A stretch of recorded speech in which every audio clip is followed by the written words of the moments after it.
Changing বিষয় এটা হৈ পৰিছে আৰু এখন বিশেষ সেমিনাৰ আয়োজন কৰা হৈছে। আপুনি তাত পাৰ্টিচিপেট কৰিছে আৰু বিভিন্ন দিশ উদঙাই দিবলৈ চেষ্টা কৰিছে।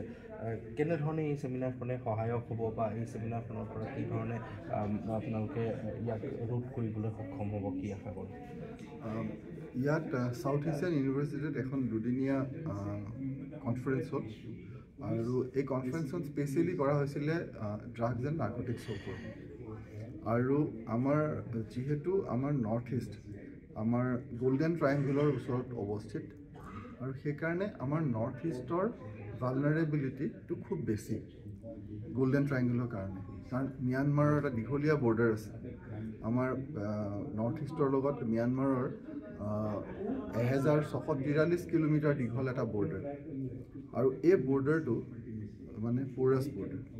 এই বৰ্ডাৰটোত যিমানখিনি আমাৰ পহৰা বা আন ব্যৱস্থা থাকিব লাগিছিল সিমানখিনি নাই, যিটো কাৰণে আমাৰ এই ড্ৰাগছ আৰু নাৰ্কটিক্সৰ ক্ষেত্ৰত যথেষ্ট কাম কৰাত অসুবিধা হয় বা সেইটো এটা মেজৰ কাৰণ।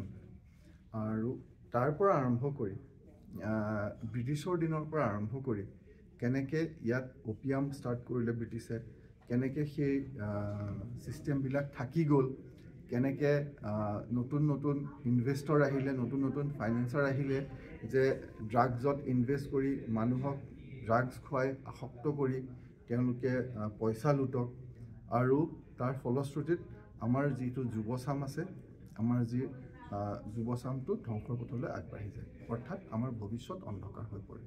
গতিকে এই গোটেই কথাখিনিক সাঙুৰি এই সাউথ এছিয়ান ইউনিভাৰ্চিটিত এই ছেমিনাৰখন অনুষ্ঠিত হৈছিল। তাত প্ৰত্যেকে বেলেগ বেলেগ ছাবজেক্টৰ ওপৰত কৈছে।